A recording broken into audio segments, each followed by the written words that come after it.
Hello बच्चों, आइए प्रश्न को देखते हैं।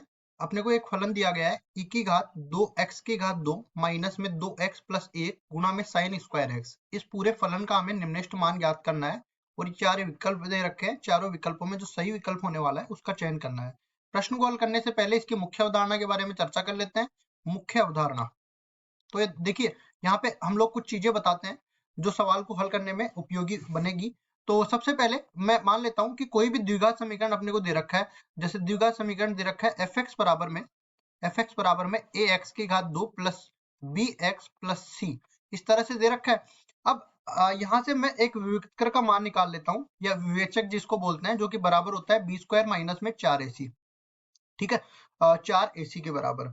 अब यहाँ मैं एक शर्त लगाता हूँ, क्या कि जब मैं a का मान 0 से बड़ा ले लेता हूँ और d का मान 0 से छोटा ले लेता हूँ, मतलब कि इसका जो ये परवलय है ना, वो इस तरह से जाने वाला है। परवलय का मुंह ऊपर की तरफ खुलेगा क्योंकि a धनात्मक है, और साथ ही साथ d छोटा है 0 के, मतलब काल्पनिक मूल है, ये x अक्ष को कभी काटेगा नहीं। तो इस तरह से ऊपर की तरफ चला जाएगा। और इसी तरह अगर मेरे पास a छोटा हो जाएगा 0 से और d छोटा हो जाएगा 0 से, तो ये तो अपने पास पहली स्थिति है, ये अपने पास दूसरी स्थिति है। तो पहली स्थिति तो ये बन जाएगी और दूसरी स्थिति अपने पास ये बन जाएगी। परवलय का मुंह नीचे की तरफ खुल जाएगा और परवलय एक्स अक्ष को नहीं काटेगा। ये अपने पास एक्स अक्ष मतलब y बराबर 0, ये एक समीकरण है। अब देखो आगे बढ़ते हैं और एक चीज के बारे में और तुलना कर लेते हैं। जैसे मान लो y बराबर में एफ एक्स, ये अपने पास कोई फलन दे रखा है। x का जो अंतराल है वो अपने को a से लेके b के बीच में दे रखा है, और अगर मैं a से लेके b के बीच में यहाँ पे मान रखता हूँ, तो मेरे को y का जो अंतराल है वो c से लेके d के बीच में मिल जाता है। हम ये मान के चलते हैं कि fx या तो वर्धमान है या फिर ह्रासमान है। मतलब इस तरह से मैं मानता हूँ कि a से लेके b पर जाने पर अगर मैं fx को वर्धमान बोलता हूँ, तो जैसे जैसे x का मान बढ़ाऊंगा y का मान बढ़ता हुआ चला जाएगा। इसी तरह अगर मैं fx को y को मैं ह्रासमान बोलता हूँ, तो जैसे जैसे x का मान बढ़ाऊंगा y का मान घटता हुआ चला जाएगा। तो अगर मैं fx को वर्धमान बोल रहा हूँ, इसमें बोलूं वर्धमान है, तो x का मान बढ़ने पर fx का मान बढ़ेगा, और fx क्या है, y के बराबर ही तो है। तो यहां से मैं कहूंगा कि ये अपने पास c जो है, ये y का जो ये अंतराल आया, ये अपने पास fx का परिसर है। अगर ये परिसर है तो c न्यूनतम मान हो जाएगा और d अधिकतम मान हो जाएगा। ठीक है, तो मैं अगर इसकी सीमा निकालना चाहूं तो y का मान जो है वो c से लेके d के बीच में जाएगा। ठीक है जी, न्यूनतम मान इसका सी हो जाएगा, अधिकतम मान इसका डी हो जाएगा। अगर ये रासमान हो जाता तो इसका उल्टा बन जाता। अब चलते हैं सवाल में। सवाल में जैसा कि हमें फलन दिया गया है एफ एक्स बराबर में ई की घात 2x की घात 2 माइनस में 2x प्लस 1 और गुणा में दे रखा है साइन स्क्वायर एक्स, यही दे रखा है। अब उसके बाद आगे बढ़ते हैं और यहाँ पे देखो इसको उठा के लाते हैं। पहले तो इसको मैं यहाँ पे f1 बोल देता हूँ, इसको मैं f2 बोल देता हूँ।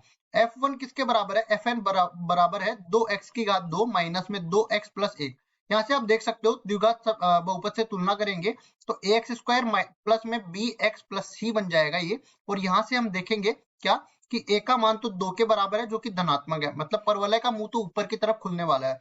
और साथ ही साथ यहाँ पे ये भी देखेंगे कि देखिए d का मान इसमें निकाल लेते हैं, तो d बराबर हो जाएगा बी स्क्वायर माइनस में 4ac। तो यहाँ पे भी देख लेते हैं, ये बन जाएगा -2 का घात 2 माइनस में 4 गुणा में 2 गुणा में 1। तो ये बन जाएगा माइनस में 4 माइनस में 8, और ये d का मान है जो कि ऋणात्मक आने वाला है, मतलब d ऋणात्मक आ गया और a धनात्मक आ गया। कुल मिला के अपने पास ये जो है अपने fx का जो मान है ना, वो इसमें धनात्मक मिलेगा, और इसी तरह fx का मान इसमें ऋणात्मक मिलेगा, क्योंकि x अक्ष के नीचे चला गया, ये x अक्ष के नीचे ऊपर चला गया। तो ये पूरा मान जब a धनात्मक है और d ऋणात्मक है, मतलब f1 का जो मान है वो हमेशा ही 0 से बड़ा होने वाला है। 0 से बड़ा हो गया ये f1। अब f2 के बारे में चर्चा कर लेते हैं। f2 क्या दे रखा है, साइन स्क्वायर एक्स।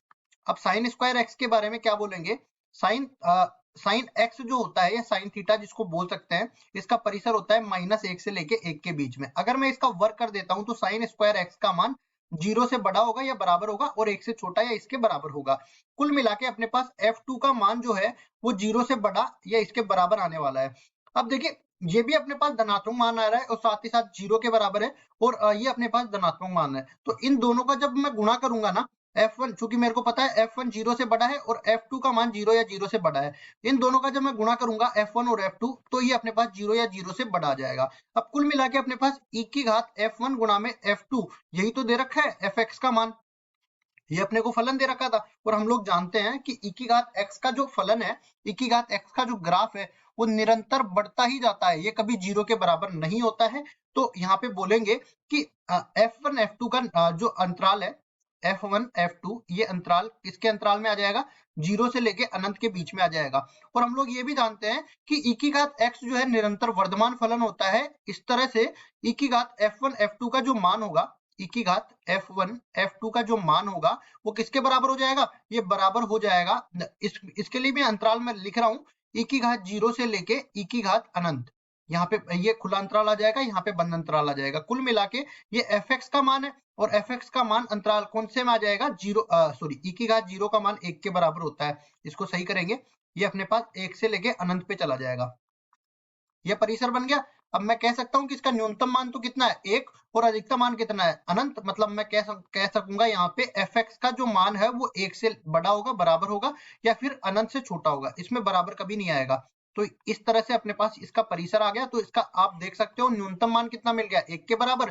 तो न्यूनतम मान ही केवल हमें निकालना था, इसका न्यूनतम मान या निम्नलिखित हो जाएगा कहाँ पे, 1 पर। तो x बराबर b यहाँ पे रखेंगे, ये निम्नलिखित मान कितना होगा, 1 के बराबर। बी विकल्प बिल्कुल सही उत्तर हो जाएगा। आशा करता हूँ ये सवाल आपको समझ में आया होगा। धन्यवाद।